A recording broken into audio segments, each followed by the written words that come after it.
Life was simpler in the past. I'm sure you have heard people say this too. And as somebody interested in simple living in this fast world that we have today, I got very curious to know then what were the exact things in the past that made life so simple. For example, in the 1980s when my parents were in their 20s, I hopped on the internet and started to research. After hours of scrolling through the heated debates between the grumpy old boomers and Gen Z wimps, snowflakes. Okay, boomer. Here are finally my results.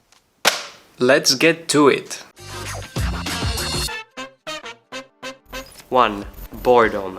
This is something that we have so rarely these days. I don't even remember myself or any of my friends or people that I know saying in the past, 3 years that they were bored. Because that's like a concept that exists in the past and not anymore. Because there are so many things surrounded by us, so many opportunities, so many things that you can do. Streaming devices, video games, phone, social media, apps, games, like everything. And I think that this is a kind of good thing, that there are a lot of opportunities, things that you can do and learn. But on the other hand, being constantly distracted and stimulated by something really gives us anxiety. Our brains are not meant to do that.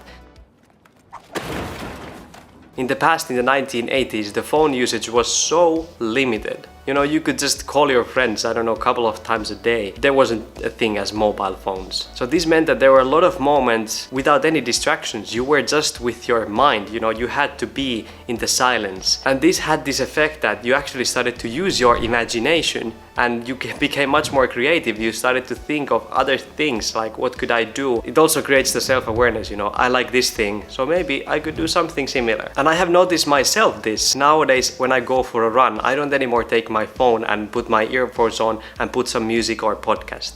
I go without anything. And this gives me so much creativity, amazing ideas. I feel so good because I actually hear the sounds of the birds as well and the nature. 2. Minding your own business. Do I look enough 1980s? I don't really wear this kind of clothes. In these videos you just have to get to the same vibe.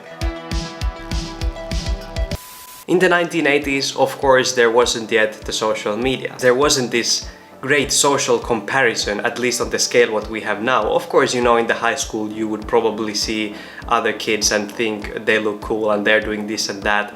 But you wouldn't see like hundreds of people every day like we see today. You would just focus on, well, what amazing can I do today? And this helps so much mental health that you don't get this like fear of missing out. I think it's a nice thing that you can sometimes see what your friends are doing, but I think that how the modern social media is now built isn't about just your friends. There's so much posts about other people that you have never even heard of in your life before seeing that post of them traveling to this amazing place and doing amazing things with their amazing friends. A Quora user, Anshul Dev, put this pretty well in one comment. He said, obviously life was much simpler before. Thousands of things surround us nowadays. Hundreds of aims, obstacles, temptations, and most importantly, competition. 3. Nature. Since there weren't as many things to do at home as today, the culture was to go out for walks, hikes, bike rides, picnics, camping, etc. Basically spending a lot of free time outdoors and in nature. A 2016 National Trust survey found out that today children spend only 4 hours a week on average outdoors playing. That's 50% less than in the 1980s. And if that number is for kids, think about us adults. That's not looking too good. 4. Human interactions. Look, today we have all kinds of devices and platforms, and I believe that they are social interaction. Sending somebody a message on Discord or WhatsApp or leaving a like on Instagram, for example, that is a social interaction.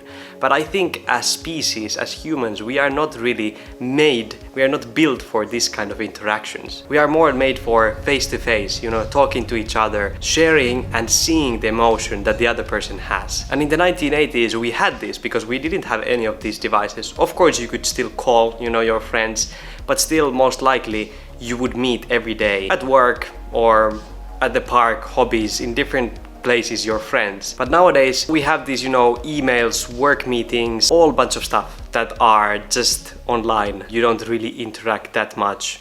You're having some Zoom call and you don't even have your mic or video on and you're just kind of there but not really. You can have this feeling that you are having a social interaction without actually leaving your house for like years. And I think that in the end that's not so good for your mental health. I'm sure if you're pretty young, you can relate to this thing that you feel much better going out and seeing and having deep talks with somebody than just leaving an Instagram comment of nice picture or that's amazing. And if you have lived through the 1980s, I'm pretty sure you already know what I'm talking about. 5. Less choices.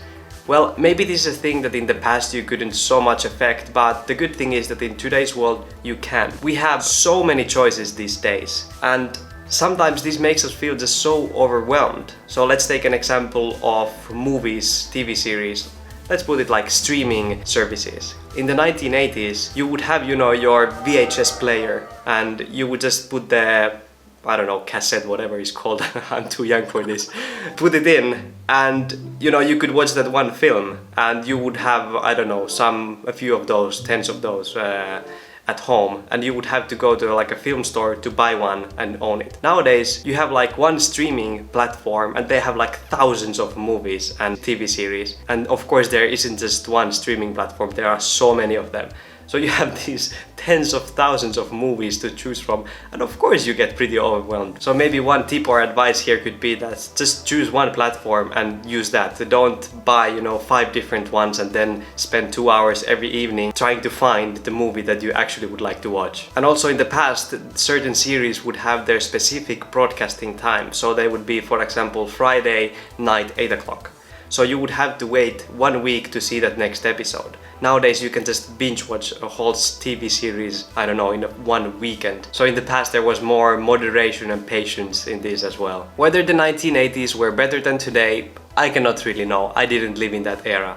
But what I do know is that still today we can create a simple life. Ultimately, the choice and responsibility is ours. We can choose where we put our attention and time. I, for example, quit Instagram for 6 months. Wanna know what happened to my social relations? Check that video next. Thank you so much for watching, and remember to stay kind and meaningful in your own beautiful journey.